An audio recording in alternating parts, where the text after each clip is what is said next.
Here at CS Enterprises, we forgot to tell you that last week's episode of Breaking the News was recorded before the sacking of the former Chancellor of the Exchequer Kwasi Kwarteng and the appointment of Jeremy Kant Hunt as the new Chancellor, but this week, I get to say the following. The following programme was recorded at the time when it was unclear whether if Liz Truss will stay on as Prime Minister or not. That is, until now.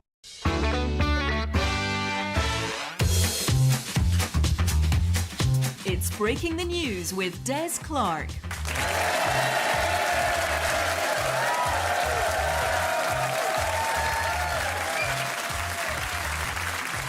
I am Des Clark and this is Breaking the News, the show that breaks the week's news and asks four opinionated panellists to put it back together again. And it's been quite a week, and to help us make sense of it, we are joined by some of the best comedians currently in the country. On my right, we have Mark Jennings and Hannah Fairweather, and facing off against them are Karen Dunbar and Chris Thorburn. In the news this week, Lorna Slater has told Scottish Green Party members that the era of coal is over in Scotland. Therefore, at this year's Hogmanay celebrations, householders will have to bring a piece of wind turbine over the threshold. Footballing superstar Neymar has appeared in court to face fraud and corruption charges relating to his transfer to Barcelona. The trial had to be adjourned on day one after lawyers tackled Neymar about financial irregularities, and he rolled about the courtroom for half an hour clutching his leg. And hundreds of fireworks have been seized at a barber shop in Glasgow after a tip-off that they were being sold illegally. Witnesses described a series of bangs coming from the hairstylist, as well as two mullets and a French crop. Right, you've met the panel. Let's crack on with round one.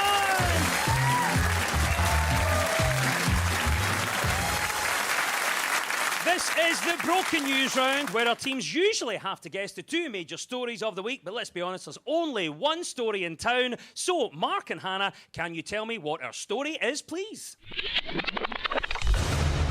Liz Truss says she will not be resigning as Prime Minister despite her Home Secretary Suella Braverman. Ms Truss apologised for what she called Tory MPs. There were also allegations they'd be suspended from the parliamentary party if they backed Labour's proposal to lead the Conservatives into the next general election.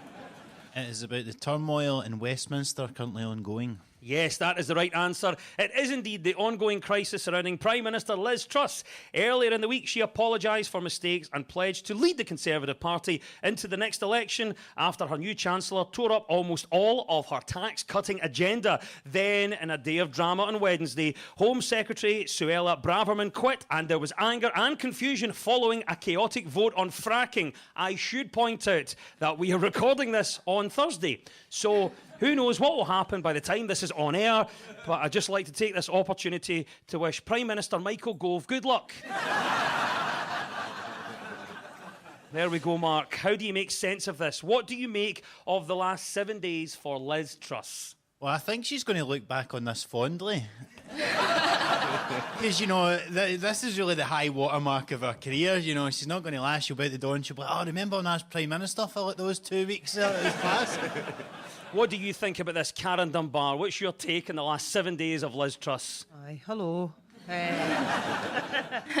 I feel sorry for Liz Truss. I feel sorry for Liz Truss. Do you not think that somebody has got her in a corridor and says, do us a favour, Liz, go and be the Prime Minister for a wee while, then you we'll pick you out and we'll give you an island in the Caribbean somewhere and you can just go and live there. Somebody's put her in that position as a scapegoat.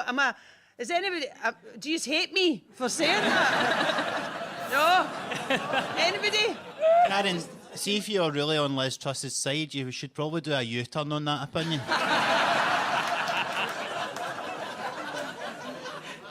Bring back Boris, that'd be a laugh on it. He served his time. Who better to save the party than someone that loves having them? The Boris comeback is on. OK, hang on. I can tell our live audience, and this is happening as we are recording Breaking the News, the BBC has learned that Liz Truss is going to resign as Prime Minister.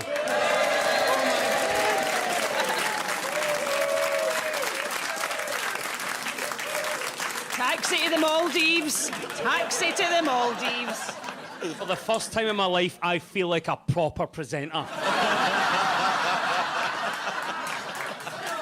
I am being handed bits of paper.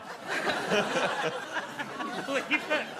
So we have the news as just revealed to you there, and it's happened whilst we're recording. Liz Truss is stepping down. So now we know that within a week someone else will be in charge. Who is it going to be on the spot? Mark Jennings. No, I've just announced that you're going to be in charge. New Prime Minister. Well, let me just say, Des, that my focus is on growing the economy and... So, Hannah, in a week's time, who is going to be in charge? Who's going to be running the country?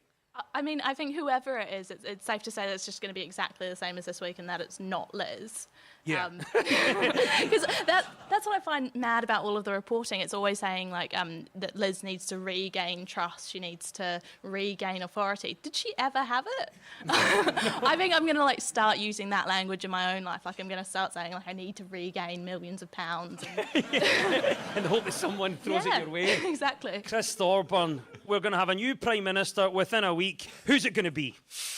I don't know, man. At this rate, James Corden, why not? You know, like he's been ran out of the US, and I know you're just thinking, like, oh no, he's dangerously unqualified. Look at James Corden's CV. Look at the Tory cabinet. There's a precedent for both of this. Why not? So, Karen, what do you make about this? Liz Truss is going. Who's going to be in charge this time next week? Do you remember Tony Hadley for Spandau Ballet?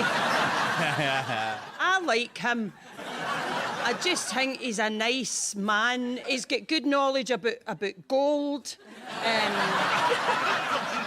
He's always true. And you know, to cut a long story short, he's been through the barricades, so...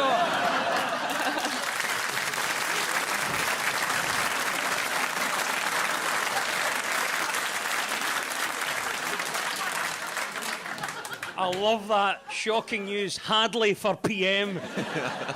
Obviously, this has been a momentous week. In amongst it, there have been apologies. Chris, what for you is the biggest thing that you've had to apologise for?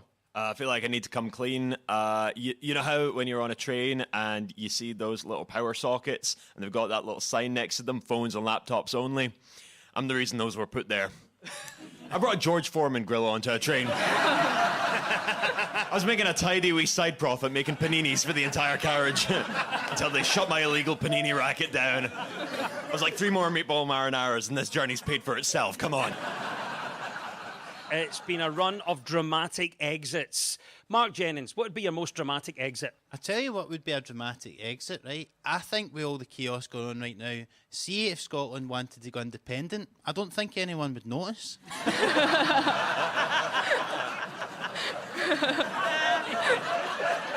They're like, oh, when did this happen? Oh, ages ago, do you not remember? No? We moved out years ago.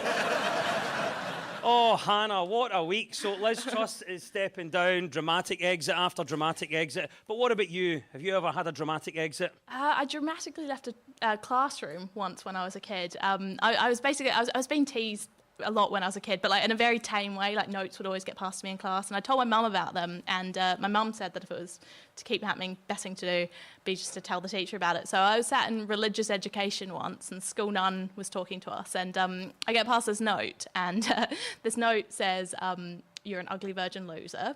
It's quite a hurtful one, but I decided I would take my mum's advice, so I did. I jumped up, strutted to the front of the class with such confidence, and no context whatsoever. I strutted to the front of that class and I handed that note.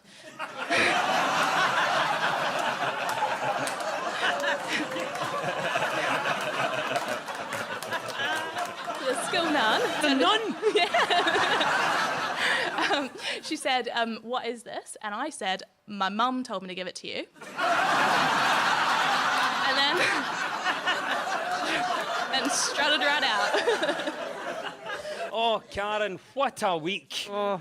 Dramatic exit after dramatic exit. That's Liz Truss gone. What about you? Have you ever had a dramatic exit? Probably when I left home the first time. I remember telling my mum that I was leaving and she wasn't happy that I was going. And as I'd packed everything up, I said, as my parting shot to her, I says, have you got any tea towels?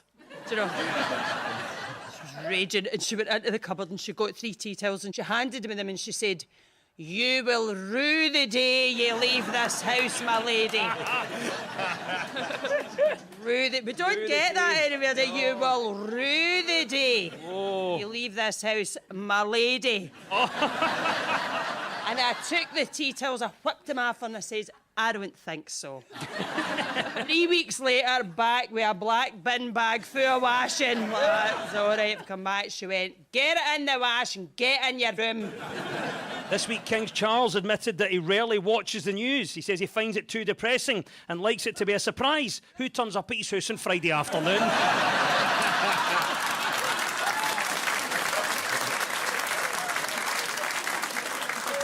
Yes, well done to both teams. It was, of course, the crisis surrounding Liz Truss's premiership and ultimately her stepping down as Prime Minister. And well done to both our teams at the end of that round. It's all square.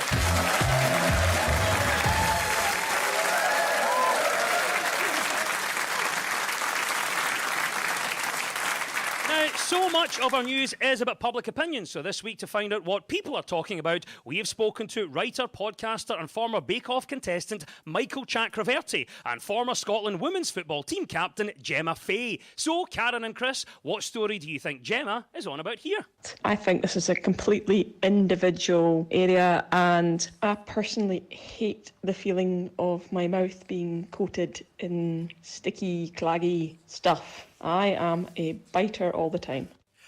Is this like the recent findings that apparently most of us are eating chocolate the wrong way? Well done for picking up on the clues. Yes, that's the right answer. It is the news that we've all been eating chocolate wrong, according to new research. Apparently, you shouldn't keep it in the fridge. You should only consume small quantities at a time, have it early in the day, and do not chew it. Experts say that we should consume chocolate the same way we consume wine, out of a paper bag on a park bench. Well, Karen, do you agree with these findings then? I don't at all. I think it's a contradiction in terms to say that you're eating chocolate wrong. Yes. Chocolate, I feel, is... I mean, I don't believe in God. However, if I did, I would think that that had been something that had been gifted to us for times of great travesty, like when we lose 2 prime ministers in half an hour. I mean, chocolate really will solve just about all problems. I think it's hilarious that there's even been a study done on this in the first place. Like, I mean, to be fair, like, who am I to disagree with a scientist? Like, I learnt a couple of things. I didn't know that you were supposed to drink wine slowly. There's that. I don't like to hear that, I've been eating chocolate wrong. And, I'm a bit sick of these so-called experts. You know what I mean? Like, you're eating chocolate wrong. Or Belgian chocolate, that's the best. I thought after Brexit we were going to stop being dictated to by Brussels. Chris, what do you make about it? Do you think chocolate is overhyped? I used to not understand those folk that were like, oh, I'm having a bit of chocolate. I'm being naughty. I'm just going to treat myself. What am I like? I'm going to have a little bit of chocolate. Then I married a woman who is deadly allergic to nuts, and so we can't have them in the house. And now every time she goes away for the weekend, I get my favourite chocolate bar, a Reese's Nutrageous bar, and I think because it's forbidden, it's got all the illicit thrill of having an affair, I imagine. What a life you lead, Chris. Like Chris has got an empty, I know he's bought a Snickers. Does she ever find the wrapper? Like, what's this? These findings have told us, apparently, most of us are eating chocolate the wrong way. But what have you been doing wrong for years? Chris, what have you been doing wrong for years? Turns out I've been cleaning the toilet wrong for years. So apparently you need bleach and a brush and everything. I just thought if you just aim in a spiral, it cleans itself. Unlucky. Good try, though. What have you been doing wrong for years? Hannah? I'd say my accent. I'm actually Scottish. this is completely wrong. I've just been watching too many reruns of Neighbours. And no, I'm always told that I don't sound like where I'm from, which I don't. But it's because I moved around loads when I was a kid. Like we moved around so frequently. I had 14 different childhood bedrooms who were like back and forth from different countries all the time. Don't feel sorry for me or anything. Like it was 14 different childhood bedrooms. Like most had en suites. I refer to my childhood as the Tory government because it was unstable but privileged. So.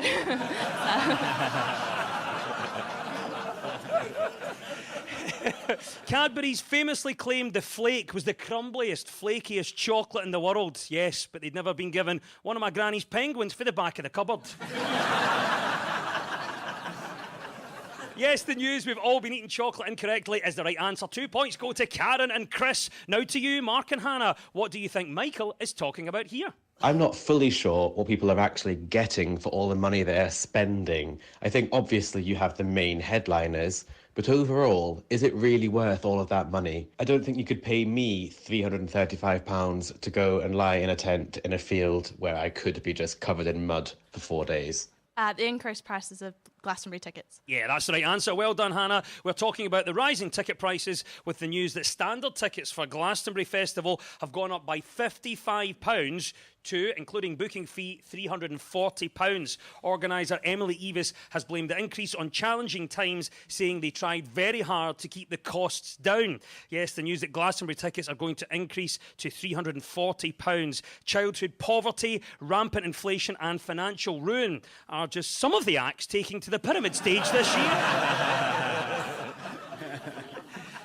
So, Emily Evis there, Hannah, saying that this is inevitable. And is that what we're seeing now? Are increased ticket prices inevitable? I think so. I think it's probably just a case of supply and demand, really. I mean, it's the same reason that it's quite cheap to see Scottish football. Yes. Yeah, they're oohing, but it is true. Karen, what do you make about this? Do you think these increased ticket prices are inevitable? Aye, have you been in Asda? But I went to the car wash the other day. And I've went to that car wash for years, and it was all right. It was before the pandemic. It was £16 for a Valley, for the mini Valley where they do the wee Hoover thing and that. And I drove up and I could see this thing, and I thought I must be looking at the wrong bit, and says to the guy, "How much is it for the mini Valley?" And he says, £25. It was £9 dearer, and every bit of me wanted to go, "Get out!" like that. And I went, "Right, thanks." Right, thanks. But I did drive away haughtily like that. I'll leave it the new, thanks. Driving back up the road going, "Do you know what? I know this is radical, but I'm going to hoover it myself." That's what I'm going to do. Chris, we're talking about ticket prices. Glastonbury's gone to £340. Are these rising ticket prices inevitable? I think so, especially because like Glastonbury's got this kind of pressure to keep upping itself like every single year. And, like last year, you wonder who it's for, because last year they had Paul McCartney, and he's playing all his hits, and he was playing the song "Let 'Em In" by Wings, which he wrote. And then it was great, but then I loaded up Twitter, and it's just all these teenagers asking, "Why is this old guy covering the Postcode Lottery song?"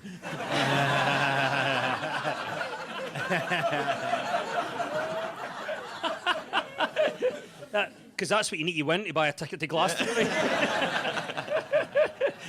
Hannah, what do you think? Are festivals worth the money? I don't think so. I mean, personally, I think if I wanted to watch posh people flailing around in their own mess, I'd probably watch Politics Live.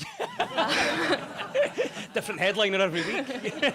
The only music festival I've been to is Tea in the Park, and it was the year Eminem was there, right? So I was really excited. So I go and see Eminem. He comes out on stage finally, and he says, "Hello, Edinburgh." And then there was a guy next to me went, "This is Glasgow, mate." Both of them oblivious to the fact we were standing in a field in Balado. Yes, the Glastonbury ticket price is the correct answer, and 2 points goes to Mark and Hannah.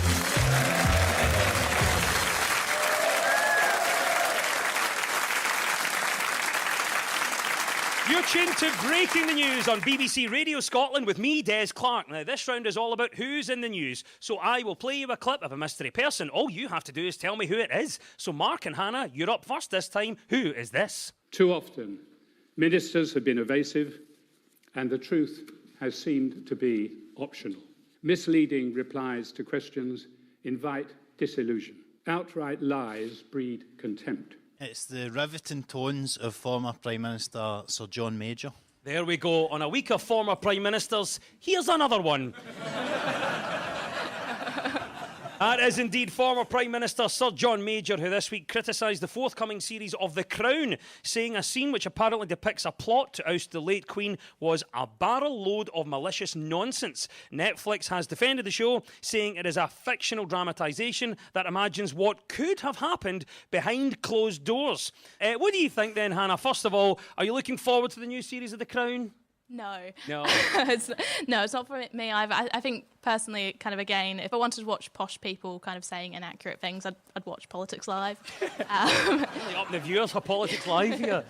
Karen, are you looking forward to the new series of The Crown? I loved watching The Crown. And I love Olivia Colman. However, when she was on, I was dead excited about her playing the Queen. All I could think was, that's Olivia Colman. That's Olivia Colman. I didn't see her as the Queen, whereas Claire Foy, I just completely bought that. Yeah. So, slightly disappointed. Slightly disappointed in the last season. Yeah, the recasting maybe wasn't as strong. I'm looking forward to this one where the Queen's played by Imelda Marcos.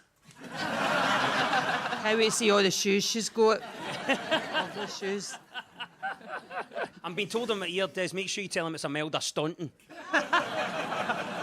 But imagine this, if you had a Netflix budget, what real-life event would you like to see a fictional dramatisation of?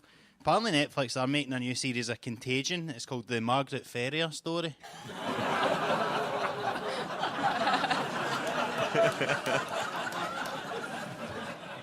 Do we all remember John Smeaton? Yes. Yeah, the baggage handler from Glasgow Airport who tore a tendon in his foot kicking a terrorist in the groin, a.k.a. Scotland's Die Hard. I want to see Ryan Gosling doing like a dodgy Glaswegian accent. He can handle your bags, he can handle terrorists. It's Balls of Fire, the John Smeaton story. I love it. Love it. Hang on. I cannot wait for that to be commissioned. Chris, write it up. I will set about ye. Yes. That's brilliant, mate. I love that. Get it made. Get it written.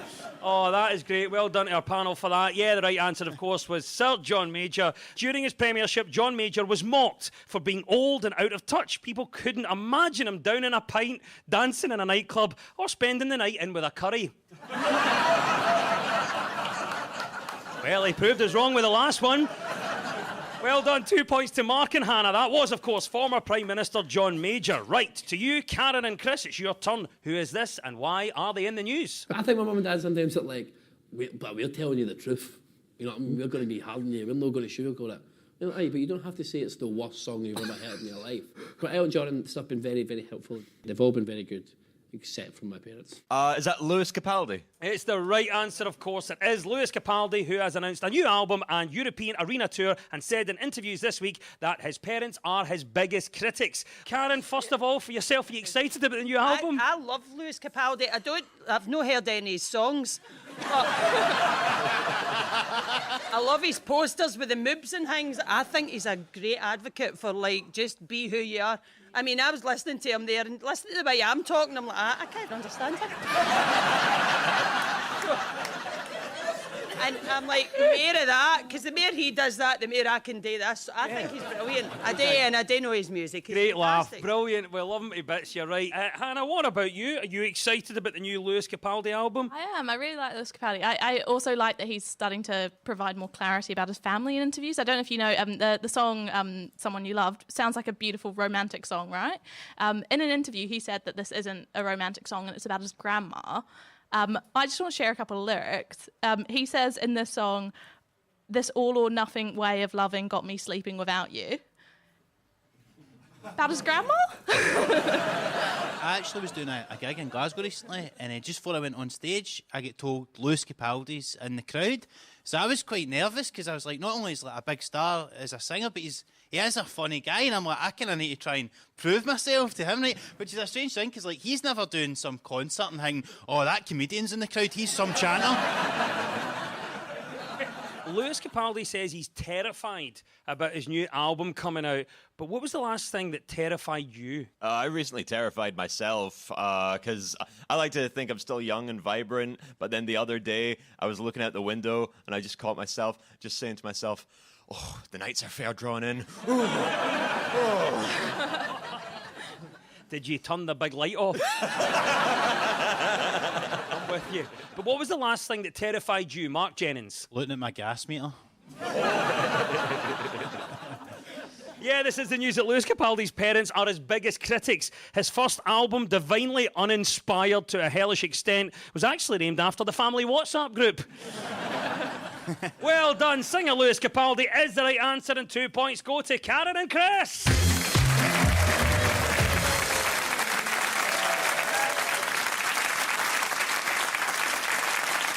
And here we are. It's time now for our final quickfire round, which is all about deciphering the numbers in the news. So I will read out a headline. All the teams have to do is fill in the blanks. So get ready, teams. When we run out of time, you'll hear this. It is absolutely shocking. There you go. There's Welsh First Minister Mark Drakeford there after seeing James Corden trying to order at a restaurant. Fingers on buzzers, teams. Here we go. On average, British people give up being what at the age of 35? Hannah. Happy? On average, British people give up being what at the age of 35? Mark. Interesting. Sorry. I'm 34. The clock is ticking, Mark. I see you in an early adopter there. Deserved that one. I did. On average, British people give up being what at the age of 35? Karen. Single. On average, British people give up being what at the age of 35? Chris. Awake past 10. You do get tired, don't you? Just at the end of that repair shop. It's a great show. It is. It is absolutely shocking. Oh, there we go. That is our klaxon. Mark has Drakeforded. It means it's all over. And at the end of the quiz, our winners this week are Karen Dunbar and Chris Thorburn.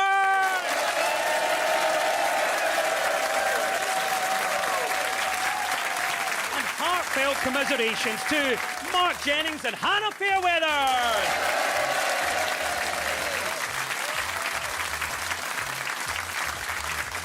And we'll leave you with the breaking news. Breaking news just in. We've got an update on the major incident in Shetland after a damaged cable left them completely cut off from the mainland. With no power, no communications, and no contact with the outside world, locals are delighted to see that normal service has been resumed.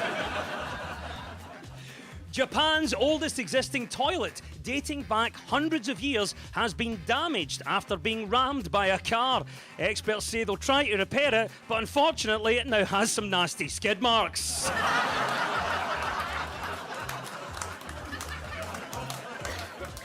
And Eilish McColgan's European and British 10,000 metre record will be wiped from the history books after it was found that the course was measured 150 metres short. And also, the other way around, she had her thumb on the egg.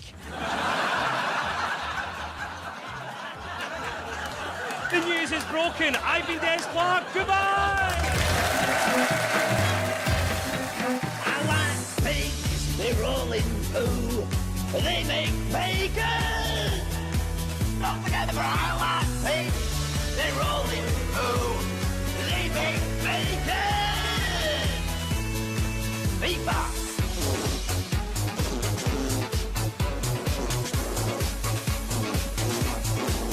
Bring the beef back. Actually, it's a terrible song, isn't it? Yeah.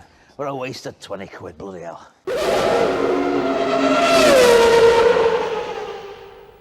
If you'd like to know more about breaking the news, hit the link in the description below for a direct link to their homepage, including galleries, clips and the free podcast for On The Go.